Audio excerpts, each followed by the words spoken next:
Resale property के बारे में बात करते हैं, जो एक एक्चुअल यूज़र से लिया जाएगा, जहाँ पर शायद एक्चुअल यूज़र अपने घर फैमिली के साथ रह रहा है, या फिर उसने भाड़े पे दिया हुआ है, टेनेंट वहाँ पे रह रहा है, या फिर इन्वेस्टर है, फ्लैट एकदम नया है, कोरा फ्लैट है, साल 2 साल से बंद पड़ा हुआ है, लेकिन जिसे कोरा कहते हैं ना, कि उसके अंदर कोई रह के नहीं गया है।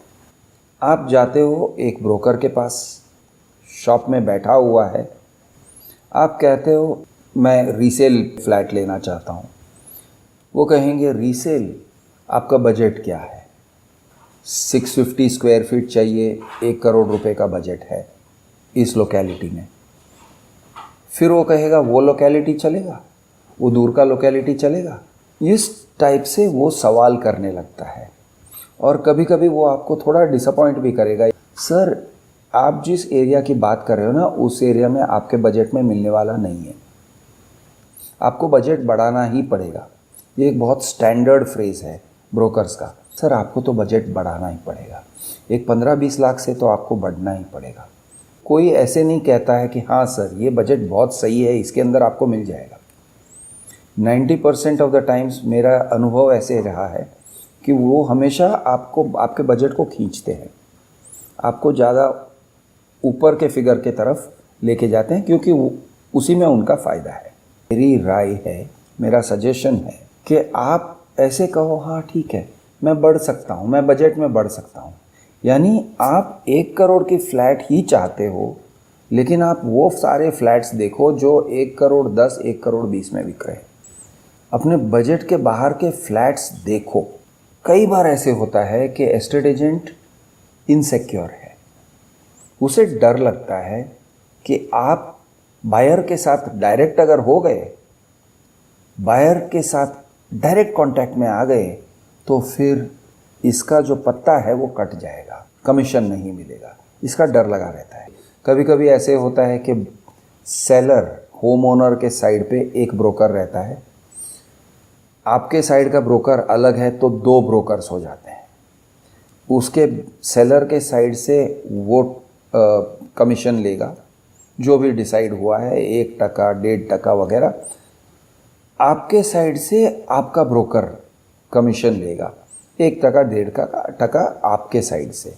ये टाइप का अरेंजमेंट बहुत फ्रीक्वेंटली होता है। और आप देखोगे कि जब आप मीटिंग करने जा रहे हो तो दोनों हैं, सेलर ब्रोकर और आप हो, और यानी आपका ब्रोकर है, और सेलर कभी कभी दिखता नहीं है, होम ओनर या सेलर या इन्वेस्टर दिखता नहीं है। सेलर के साइड का ब्रोकर आपसे बात करेगा और वो कहेगा सर 1.25 करोड़ के का ही प्रॉपर्टी है। नॉर्मली इस तरह से कहते हैं 1.25 नेगोशिएबल, यानी 1.25 करोड़ नेगोशिएबल।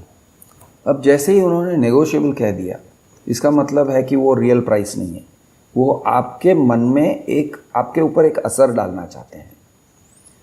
और फिर वो कहते हैं सर वैसे 1.25 करोड़ है, लेकिन ले दे के 1.10 या 1.15 में डन हो जाएगा। तो आपको लगता है कि ऑलरेडी नेगोशिएशन हो गया, यानी वो इस तरह का इंप्रेशन आपके मन में क्रिएट करना चाहते हैं। इसका मतलब ये होता है कि 1.15 ही कह रहे हैं, या शायद 1.15 भी मत समझो, 1.15 से शुरू करना है और उसको 1.5 के तरफ लेके जाना है, या 1 करोड़ पर लाके डन करना है। ऐसे आपको समझना चाहिए, लेकिन ये बोलने की चीज़ नहीं है दोस्तों। कई सारी बातें जो हैं वो बोलने की चीज़ नहीं होती है, वो सोचने की चीज़ होती है। तो आपको थोड़ा ऑप्टिमिस्टिक भी रहना चाहिए और थोड़ा सा एक इम्प्रेशन क्रिएट करना चाहिए।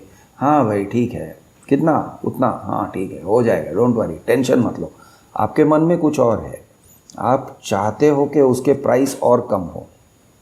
और आप जब निगोशिएशन में बैठते हो, आप जब अपना चेकबुक लेके बैठते हो, मैं आपसे एक हम्बल रिक्वेस्ट कर रहा हूँ कि आप चेकबुक बाकायदा ले जाओ,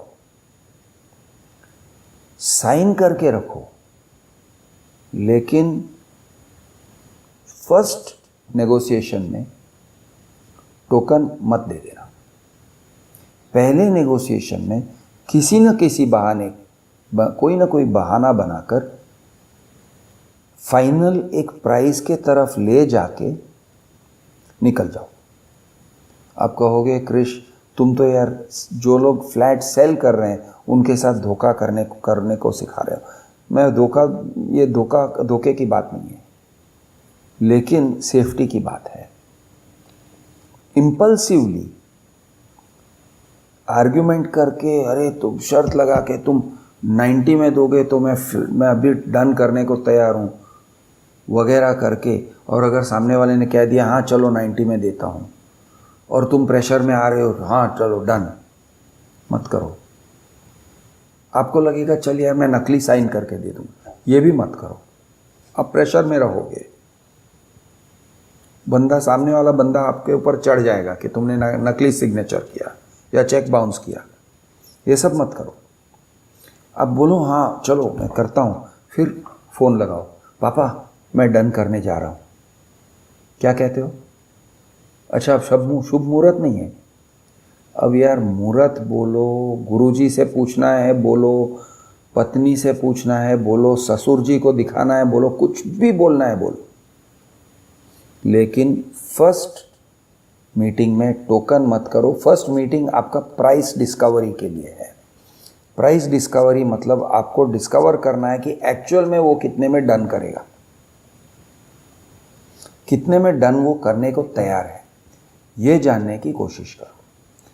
अब आपको पता चला रियल प्राइस।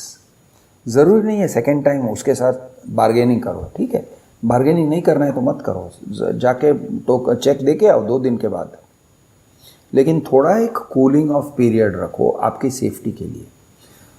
और एक बात, बहुत ख़ास बात यह है कि जब आप किसी के साथ नेगोशिएट कर रहे हो और जिस बंदे के साथ आप नेगोशिएट कर रहे हो वो एक्चुअल ओनर नहीं है, यानी ओनर का बेटा है, ओनर का पिताजी है, ओनर की वाइफ है, तो संभालो, ये आपके लिए खतरा हो सकता है। क्योंकि समझ के चलो कि आपने ओनर के बेटे के साथ डन कर दिया, टोकन दे दिया, उसके बाद ओनर कहता है मुझे नहीं बेचना है, मैं ये प्राइस में डन करने को तैयार नहीं था। अब आप फंस जाओगे।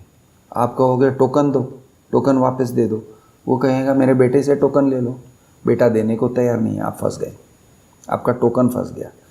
पहली बार टोकन छोटा करो, बने उतना छोटा करो, दिलदारी मत दिखाओ। 1 करोड़ पे आपको लगेगा 5 लाख देना चाहिए, आपके ऊपर ब्रोकर्स प्रेशर बनाए रखेंगे, 5 लाख का टोकन तो करो ना सर, एक 5% का तो होना चाहिए। वो लोग अपना कमीशन निकालना चाहते हैं उसमें से। मत करो, उतावल मत करो, कुछ भी करो, मजबूरी दिखाओ, 25,000 का टोकन करो, 50,000 का टोकन करो, लाख रुपए तक खींच के जाओ। यानी वो बहुत खींचते हैं तो चलो लाख रुपया, नहीं तो 25-50। छोटा टोकन करो, आप सीरियस हो दिखाने के लिए टोकन करो, लेकिन उसके सामने कुछ और लेना चाहिए। आपको उनके एग्रीमेंट्स या जिसको कहते हैं चेन ऑफ टाइटल्स, बिल्डर से लिया मिस्टर ए ने, अब मिस्टर ए आपको बेच रहा है तो आपके पास बिल्डर के साथ जो एग्रीमेंट है उसका कॉपी होना चाहिए। वो कॉपी ले लो, वो कॉपी आप ले लो और वेरीफाई करो एक बार ओरिजिनल है कि नहीं उस बंदे के साथ, वो देखो। क्योंकि अगर वो प्रॉपर्टी को किसी के पास मॉर्गेज करके रखा है, किसी बैंक के पास मॉर्गेज करके रखा है और उसने आपको बताया नहीं, या कोई डिस्प्यूट है और उसने आपको बताया नहीं, तो आप खतरे में चले जाओगे।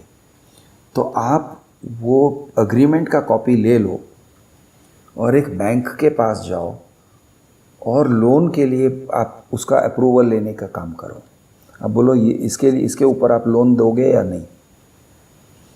छोटा सा लोन, अगर आपको लोन की ज़रूरत नहीं है तो छोटे से लोन से का एक एप्लीकेशन कर दो, मुझे सिर्फ 5 लाख का लोन चाहिए, वो लोग, और एंड सिक्योर्ड लोन, ताकि वो घर के ऊपर लोन दे। तो घर को गिरवी रख के लोन देना है तो वो बैंक वेरिफिकेशन करेगा, वो बैंक वेरीफाई करेगा कि भाई ठीक है, ये प्रॉपर्टी में कोई डिस्प्यूट नहीं है, ये प्रॉपर्टी किसी और बैंक के पास मॉर्गेज नहीं है, तो ये टाइप से वो वेरिफिकेशन कर लेगा। तो इसीलिए वेरिफिकेशन के लिए बैंक के पास दे दो। आप अपनी सीरियसनेस दिखाने के लिए 25,000 का टोकन दो या 50,000 का टोकन दो, लेकिन बहुत ज़्यादा दिलदारी मत करो। सामने वाला थोड़ा शर्मिंदा भी करे, आपके ऊपर ब्रोकर्स का प्रेशर भी रहे, प्रेशर को रेजिस्ट करना आपका काम है। प्रेशर में पड़ना आपके लिए जहर है। वो लोग अपने, यानी आप किसी के सगे नहीं हो, आप ब्रोकर के सगे संबंधी नहीं हो, आप फ्लैट बेचने वाले के सगे संबंधी नहीं हो। याद रखो, आप किसी के साथ यारी दोस्ती करने नहीं जा रहे हो। आप मीठा बोलो, बहुत मीठा बोलो, लेकिन ऐसे मत सोचो कि अरे ये तो लाइफ टाइम रिलेशनशिप है। ये लोग ऐसे कहते हैं, सेलर भी कहेगा सर क्या पता लाइफ में आपके साथ और काम करना पड़े, आप कहीं मिलोगे वगैरह वगैरह, इतनी बड़ी हमारे बीच में अब एक रिश्ता हो गया। ना ना ना, रिश्ता विश्ता कुछ नहीं है। ब्रोकर्स भी कहेंगे सर ये फ्लैट बेचने की आएगी तब भी आप हमारे पास ही तो आओगे। नहीं नहीं भाई, यानी मन में कम से कम कहो या मुंह पे भी कह दो कि देख भाई मैं सगा नहीं हूँ तेरा, मैं तेरे साथ रिश्ता जोड़ने नहीं आया हूँ, मैं तुझे इम्प्रेस करने नहीं आया हूँ, तू मेरे ऊपर प्रेशर मत डाल। मैं सिर्फ और सिर्फ कमर्शियल चीज़ के हिसाब से, अब कहना है तो कह दो, वरना या फिर आप मीठा मीठा बोलो, लेकिन अपने मन में आपको ठान लेना है कि मैं प्रेशर में आके साइन नहीं करूँगा, प्रेशर में आके टोकन नहीं दूंगा, प्रेशर में आके किसी तरह का कोई भी काम नहीं करूँगा। वो लोग आपको बार बार फ़ोन करेंगे, सर कल आ जाओ, परसों आ जाओ। आपको अपने समय से जाना है, और अगर वो फ्लैट चली जाए तो चली जाने दो। बहुत सारे फ्लैट्स हैं, आपको ऐसे नहीं सोचना चाहिए अरे ये एक बहुत अच्छा फ्लैट था, एक ही फ्लैट था और वो चला गया। मौका मिलेगा, आज ही मिलेगा, अभी मिलेगा, आप ढूंढोगे तो। ऐसे होता ही नहीं है कि एक ही फ्लैट अनमोल रतन है और बाकी सब कचरा है, ऐसे नहीं होता है। आपको एक फ्लैट अनमोल रतन अगर लग रहा था तो इसका मतलब है कि उसी सेम टाइप के 4 और फ्लैट्स हैं उसी एरिया में।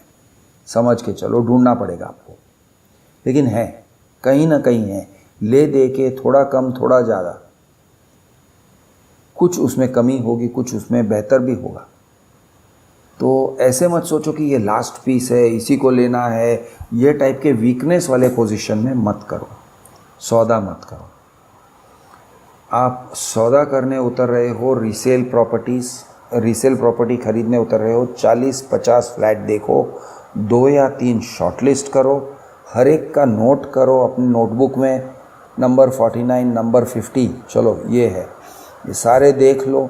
देख लिया, उसके प्लस पॉइंट माइनस पॉइंट क्या है, कौन सा क्रॉस वेंटिलेशन है, किसमें यानी गीलापन है, दीवार किसका गीला है, किसमें कौन सी खामी है, किसमें कौन सी खूबी है, कौन सा गार्डन फेसिंग है, ये सब आपके नोटबुक में होना चाहिए। फिर आप फैमिली के साथ डिस्कस करो, फैमिली के साथ डिस्कस करके शॉर्टलिस्ट बनाओ 1, 2 और 3 प्रेफरेंसेस, फिर नेगोशिएट करो। और नेगोशिएट करने के समय 2 के साथ साथ दोनों यानी 2 फ्लैट्स या तीनों फ्लैट्स के नेगोशिएशंस एक साथ चलाओ। एक को दोपहर को मिल के आओ, एक को शाम को मिल के आओ, एक को दूसरे दिन मिल के आओ। फर्स्ट नेगोशिएशन में कुछ फाइनल नहीं करना है। नेगोशिएशन होने के बाद नोट डाउन करो कि किसका क्या फाइनल पोजीशन है, कौन कितना दे रहा है, किस फ्लैट के साथ पार्किंग मिलेगा, किसके साथ कवर्ड पार्किंग मिलेगा, किसके साथ स्टिल्ट पार्किंग मिलेगा, किसके साथ जो भी है यानी फीचर्स, ये सब प्लस माइनस करके नेगोशिएशन करके फिर फ्लैट लेना है। अब आप कहोगे क्रिश यार ये तो बहुत ज़्यादा काम होता है, इसीलिए मैं अंडर कंस्ट्रक्शन में जाना चाहता हूँ। दोस्त, स्वादिष्ट खाना चाहिए तो खुद पकाना पड़ता है। फास्ट फूड में जाओगे तो पेट खराब हो जाएगा, और फास्ट फूड ही खाते रहोगे तो भयंकर पेट खराब रहेगा, तबीयत खराब हो जाएगा। ये काम मत करो। अंडर कंस्ट्रक्शन फास्ट फूड जैसा है। दूर रहो फास्ट फूड से। रीसेल प्रॉपर्टी घर का पकाया हुआ खाना जैसा है, उसमें तकलीफ़ लेनी पड़ती है, उसके लिए मेहनत करना पड़ता है, उसके लिए कई महीनों का मेहनत लगता है या कई हफ्तों का तो है ही है, मेहनत लगता है, आपको करना पड़ेगा। स्लो एंड स्टेडीली आपको मेहनत करना पड़ेगा आइडेंटिफाई करने के लिए कि कौन सा फ्लैट सही है। और नेगोशिएशन में 1 हफ्ते का टाइम रख लो, 2 या 3 दिन मिनिमम, कम से कम 3 दिन, उसके यानी पहले दिन डन किसी भी सूरत में नहीं करना है, ये आप लिख के ले लो। बहुत सारे टैक्टिक्स हैं, आप बहुत सारे टैक्टिक्स इस्तेमाल कर सकते हो सामने वाले के प्राइसेस को डाउन करने या उसका सही मार्केट वैल्यू को आंकने। सारे टैक्टिक्स अपना लो और सही प्राइस पे आप रियल एस्टेट को खरीदो। दोस्तों, जब आप रियल एस्टेट खरीदते हो, जब वो आपको सही प्राइस, मतलब एकदम जितना बॉटम प्राइस हो सके उतना बॉटम लेना चाहिए, प्राइस डाउन करके लेना चाहिए, दबा के, क्योंकि वहाँ पे आप कमाते हो। आप प्राइस डाउन करके लोगे, वो असल में आपकी कमाई है, उसी में आपकी जीत है। क्योंकि आगे चल के जब बेचने की नौबत आएगी तो आपको सही अप्रिसिएशन मिलेगा। आप अगर महंगी चीज़ लेते हो तो उसके ऊपर जो अप्रिसिएशन होगा, एक तो आपके जेब से ज़्यादा पैसे जाएंगे, लोन से अगर ले रहे हो तो लोन ज़्यादा वज़नदार होगा, आपका हर महीने आपका ईएमआई ज़्यादा होगा। इसका मतलब आपके घर में डिस्पोजेबल इनकम कम रहेगा, आपकी सैलरी में से ज़्यादा अमाउंट बैंक के पास चली जाएगी, आप दुखी रहोगे। जितना कम करके आप लोगे उतना आप सुखी रहोगे। तो कम करके लो, दबा के लो, कस के लो, बहुत ढूंढो, बहुत देखो, और ये आपको बहुत कुछ सिखाएगा। आप एक फ्लैट लेने के चक्कर में बहुत कुछ सीख जाओगे। नेगोशिएशन के बारे में ज़बरदस्त आपको ऐसे ऐसे लाइफ लेसन्स मिल जाएंगे जो आपको कभी नहीं मिल सकते। यानी ये एक मौका है आपके पास बहुत कुछ सीखने का। और संभाल के, फूंक फूंक के हर एक स्टेप को समझ के रखो, हर एक कदम को आपको बहुत समझ के रखना है, संभाल के रखना है, गलती मत करो। आप टोकन देते हो, टोकन से आपको आगे बढ़ बढ़ के आपको अग्रीमेंट तक पहुंचना है। अग्रीमेंट पहुंचते पहुंचते आपको थोड़ा तो पैसा छोड़ना ही पड़ेगा। पैसे कितने एग्रीमेंट के टाइम में दोगे, कितना एग्रीमेंट के पहले दोगे, कितना एग्रीमेंट के बाद दोगे, कितना फाइनल है और उसका क्या लिखावट है, और फाइनली आपको पोजीशन कब मिलेगा, फ्लैट बायर आपको पोजीशन कब दे रहा है। क्योंकि हो सकता है वो कहेगा सर अभी भी मेरा घर गृहस्थी यहाँ पे चल रहा है, अब आपके साथ एग्रीमेंट हो गया है, अब मैं घर गृहस्थी समेट के कहीं और जाऊँगा और मैं शिफ्टिंग कर दूँगा और मुझे दिवाली तक समय दो या मुझे अगले साल के होली तक समय दो। तो इस तरह से लोग समय मांगेंगे, एक्सपेक्ट कर लो। तो ये फ्लैट बायर पे आपको काबू रखना है, क्योंकि ऐसा ना हो कि वो दिवाली तक मांगता है और फिर अगले दिवाली तक बात चली जाए और फिर वो फिसलते फिसलते आपके ही घर में रह रहा है और न किराएदार है न कुछ, और आप घर खरीद के भी आपको पोजीशन नहीं मिल रहा है। ये टाइप का सिचुएशन ना हो, इसलिए आपको MOU ये सब लिखावट करना चाहिए। वो लिखावट क्या है, MOU में क्या क्या होना चाहिए, वो मैं आपको समझाऊंगा एक अगले वीडियो में। लेकिन इतना याद रखो कि आपको एक MOU या एक्सचेंज ऑफ ईमेल्स कर लेना चाहिए अपनी सेफ्टी के लिए, अपनी फैमिली की सुरक्षा के लिए, अपनी आर्थिक सुरक्षा के लिए, और आगे चल के कहीं केस ना हो या केस में आप फंस ना जाओ या केस बना ही ना सको, इसलिए आपको पहले से लिखावट करना ज़रूरी है। और आपका पूरा जो डीलिंग है उसके ऊपर, वो लिखावट के ऊपर आधारित होना चाहिए, सिर्फ ज़बान पे नहीं, क्योंकि ज़बान फिसल जाते हैं। लोग कुछ कहते हैं और फिर भूल जाते हैं और फिर कहते हैं नहीं मैंने ऐसे तो कहा ही नहीं था। इसलिए ये फिसलने वाली ज़बान पे आप वज़न मत डालो, लिखावट, एक्चुअल राइटिंग, ईमेल्स एक्सचेंज करो। आप कहो ये तारीख तक मैं पेमेंट करूँगा, उसके बाद ये तारीख को आप ये यानी मेरे साथ अग्रीमेंट करने चलोगे, रजिस्टर ऑफिस में चलोगे, और हमारे साथ कौन आएगा, कौन सा ब्रोकर आएगा या दोनों ब्रोकर्स आएंगे, और ब्रोकरेज कब देना है, सब लिख लो। एक शेड्यूल बना के लिख लो। और पोजीशन कब मिलेगा, कौन सा तारीख को मिलेगा, लेटेस्ट डेट, ये सब लिख लो। ये होता है एमओयू। और एमओयू को कैसे ड्राफ्ट करना है, उसके अंदर क्या क्या और होने चाहिए, ये हम डिस्कस करेंगे। और उसके फीचर्स क्या क्या हैं, ये सब डिस्कस करेंगे। और कुछ रिस्की टाइप के डील्स प्रपोज किए जाते हैं आपको। एक रिस्की टाइप का डील ये होता है कि मैं आपको शॉर्ट में बता दूं कि बिल्डर है और फिर इन्वेस्टर है। अब इन्वेस्टर ने अग्रीमेंट नहीं किया बिल्डर के साथ, लेकिन उसने 70-80% या उससे भी ज़्यादा पैसे दे दिए हैं बिल्डर को। अब आपको ऐसे डील ऑफ़र करेंगे कि देखो इन्वेस्टर हूँ, मुझे स्टैम्प ड्यूटी नहीं भरना है, स्टैम्प ड्यूटी बचाने के लिए पोजीशन आपको बिल्डर से लेना है, पैसे मुझे देना है, यानी इन्वेस्टर को देना है।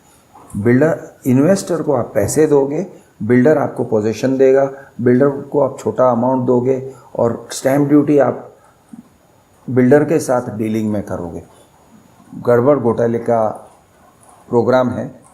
ये टाइप के गड़बड़ घोटाले के सौदे मत करो, सीधे सौदे करो जहाँ पे आप पूरा पैसा एक इंसान को दे रहे हो और पोजीशन उसी से ले रहे हो। ये तीन पार्टीज़ है, एक बिल्डर है, एक इन्वेस्टर है, एक मैं हूँ। ये काम मत करो।